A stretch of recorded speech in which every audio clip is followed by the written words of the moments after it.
Hello, this is William Poulos, the creator and producer and host of Plugged into Christ. I'm going to just and talk to all of you about some slight changes that will be made in the upcoming weeks concerning Plugged into Christ. I had been, as you could probably tell from the podcast on Buzzsprout, that I had been doing it in a while, and I needed to take a break, and I've been ill for quite a while, and now I'm back, and the changes that are going to happen are, we are still going to cover the Bible. That is a given, but what is more in my expertise is not only the Bible, but it also in the cause of looking at the biblical peoples around the Bible, such as the Midiani, the Egyptians, the Greeks, and all the people in the southern Mediterranean and Near East, and showing that biblically how they interacted with people from the biblical narrative.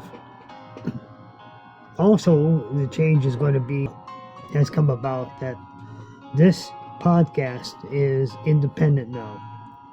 It's not associated with any a church, and it is now going to be an independent broadcast, which I'm going to do from my home, and there's not going to say that at the end, like it would say podcast is on Buzzsprout, associated with on Buzzsprout, and is also in association with such and such church. But that's not going to be the case any longer. This will be strictly my podcast. Since I created it and produced it and edited it and uploaded it to Buzzsprout, it is solely my creation. I just wanted to give you a heads up on that, and hope that you'll continue listening to the podcast.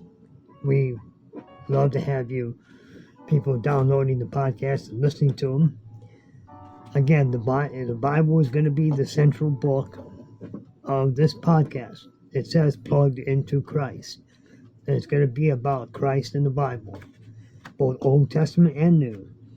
But what's going to be a little different is I'm going to incorporate the ancient history and archaeology of which I have been studying over the last 54 years, to show and get people to understand, who were these people? Who were the Philistines? Who were the Midiani?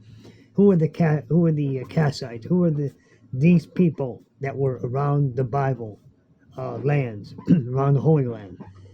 That will give you an in-depth understanding of these people, and we're also going to be doing pieces or podcasts which are going to centralize on issues and controversy that arise, not because we believe there are controversies, but there are others who don't believe in the Bible and in the biblical narrative, and they try to minimize or cut out the Bible as any type of this didn't happen, that didn't happen that way.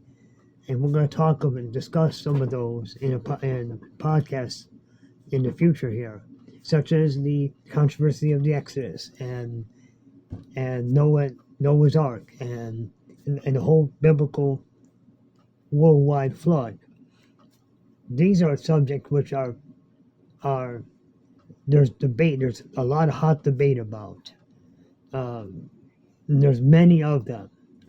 And we're going to set the record straight. We're going to use the Bible. We're going to use history. We're going to use Southern Mediterranean and Near Eastern archaeology. And we're going to talk about these things alongside the Bible itself. We'll be giving Bible lessons, and in between we'll be doing these biblical and archaeological and historical narrative subjects pieces that will be able to put out the understanding of who was who and why did this happen. Because when it comes down to it, there's a lot of controversy over various subjects. There's a lot of argument that goes back and forth.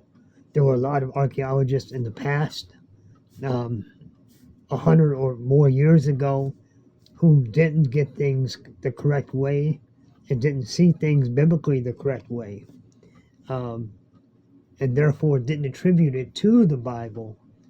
I can give you an example of one, and that would be Dame Kathleen Kenyon, who was a British archaeologist, and she excavated the city that Joshua attacked, Jericho, and because she didn't find Cypriot pottery when she dug trenches. She just dug about 5 or 6 trenches, just little trenches.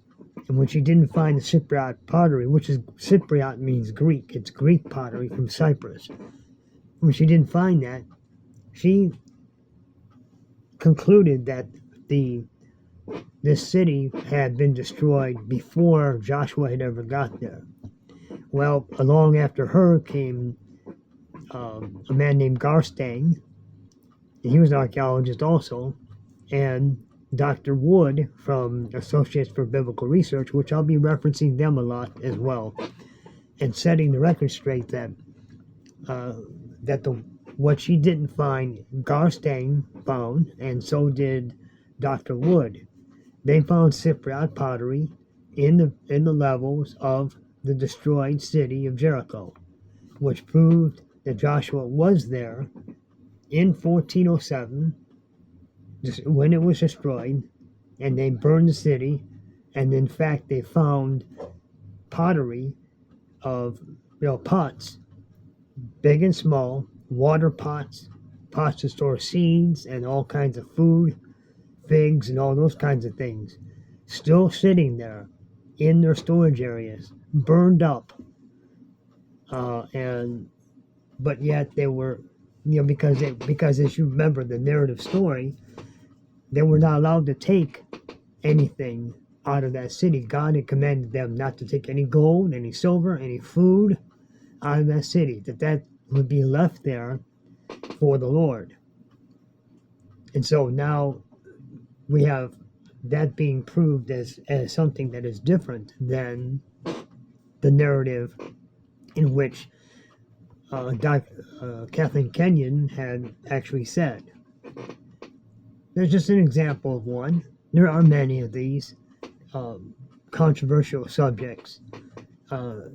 We live in a fallen world in which people don't believe in things that the Bible says, and we're going to show that in a great amount of evidence that is true, that the Bible is what it says it is, and what happened in the Bible did happen according to what it says in the text.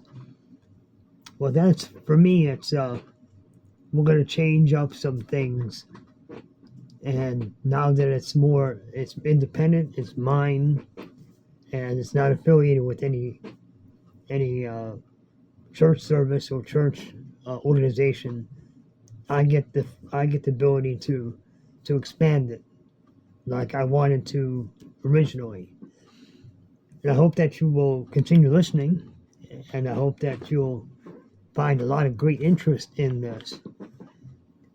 And I want to thank you for all those people who are listening to this podcast, all the previous podcasts that have been posted on buzzsprout.com.